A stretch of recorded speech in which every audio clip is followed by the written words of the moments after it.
Welcome to the Digital Marketing News. I'm Tiffany Allen. And with your first story this week, I am Joshua Knight. Yes, you are. I have to issue a quick warning before I give you that first story, though. Uh-oh. By watching this video, you are agreeing to share cookies with me. I'm not talking about little bits of data. I mean, if you bake cookies at your home, you are legally, contractually obligated to share them with me. And he does enforce that. Yeah, that is our privacy setting. So now that everyone's aware, you can go back to ignoring those privacy concerns. Apparently, there was a recent study from a group called Slick Text. Nice. Cool name and a cool survey. They were wondering how social users were responding to these privacy concerns, you know, the fallout from Cambridge Analytica, people giving the side eye to Facebook, all that stuff. Turns out, so 75% said they were at least somewhat concerned. Yes. 25% were just kind of a privacy schmivacy, they said. But only 32% said that they would trade privacy for convenience, something that troubles marketers a little bit. And only 27% said that there was no harm in letting companies track personal information. So all of this seems a little bit troubling to those of us who would prefer to be tracking people's personal information so we can offer them more personalized experiences. However, this is what people say. Great. Now, if you take a look at what people did, it was not much, turns out. The average user did not move away from Facebook. Facebook is continuing to attract new users, especially in the over 35 set. The under 35 seem to have caught wise, but Facebook continues to grow. So I think it goes to show that these stories may come and make a big splash in the news. Over time, we are going to move towards more privacy concerns for marketers. Certainly there is some legislation happening there, but it is not that deal breaker that people say it is when it's actually happening. So I thought that was very interesting for marketers to keep in mind. That is. You know what else marketers should keep in mind, Josh? They should keep their mind on their money. And their money on their mind. Absolutely. Yes, well, of course.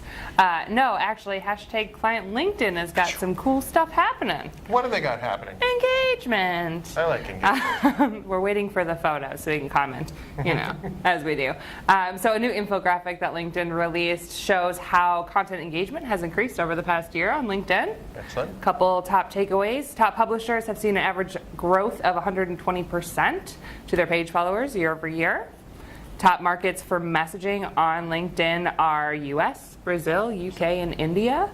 UK and India are the fastest growing there in terms of messaging, and there was a 35% year-over-year increase in messages sent. So as you're thinking about your marketing strategy, how you're communicating with prospects, how you're communicating with your colleagues and your clients and that sort of thing, think about, you know, some more direct ways of communicating, because we'll see a lot more of that, I think, in the next year to come. That makes sense to me.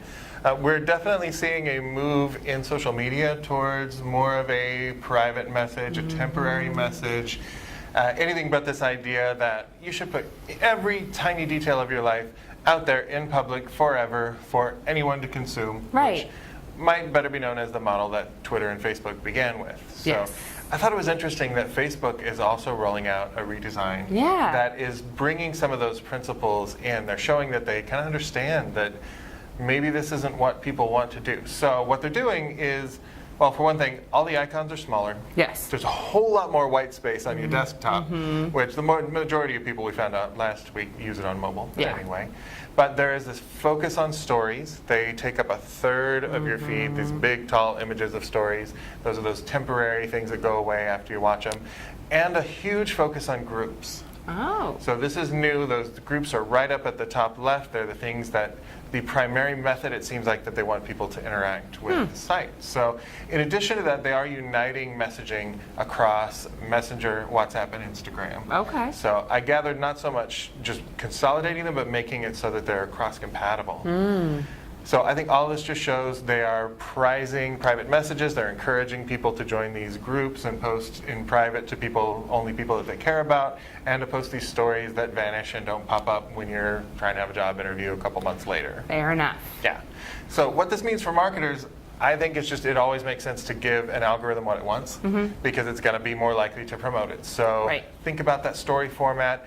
And pages can start groups now. Yeah. So get a group going for your community. If there is already one existing and they are open to having a brand join, you could join that, or you could join as an individual person and contribute that way. So I think there are some opportunities here. Yeah, absolutely. As long as you're, publishing brand content that's, not annoying to consumers. Yeah, just don't go in there and tick people off. I found out recently by reading what is annoying to consumers with content. I know. So Adobe surveyed 1,000 US consumers to learn about their content pain points and frustrations. So here's what they are. So what annoys content consumers the most is content that's poorly written or too wordy. Too wordy? What does that even mean? Well, you see, in terms of all the words and the content, there could be more than one word or more than two. Excessive loquacity. Yes, absolutely. Yes, content that's poorly designed is another top pain point.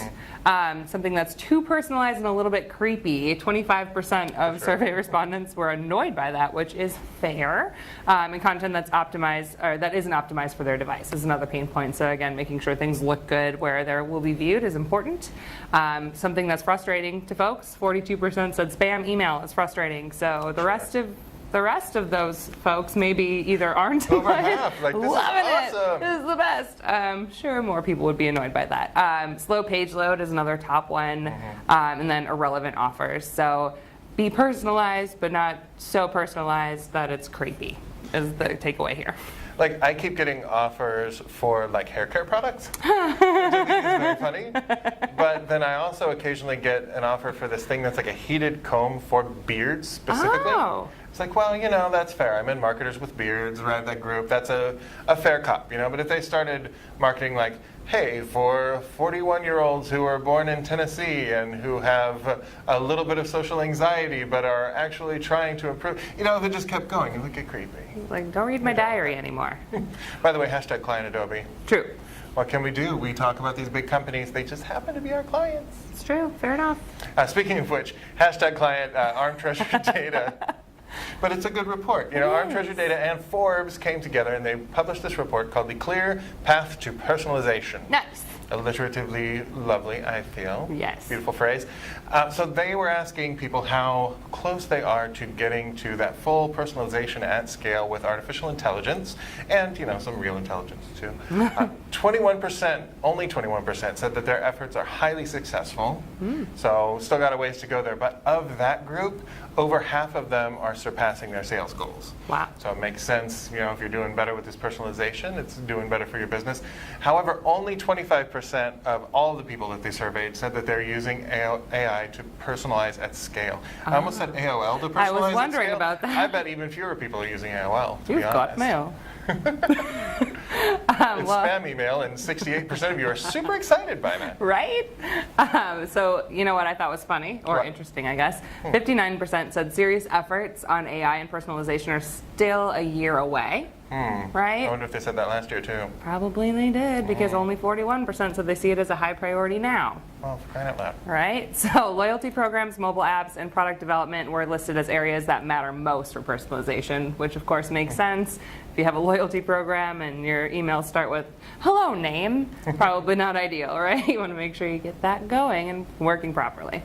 Yeah, I think that content should really be high on that list, though, because the way that we get through content shock is personalizing what we're sending out to people. So I think that this is a huge opportunity that marketers are maybe missing out on. So maybe time to jump on that wagon. That's true.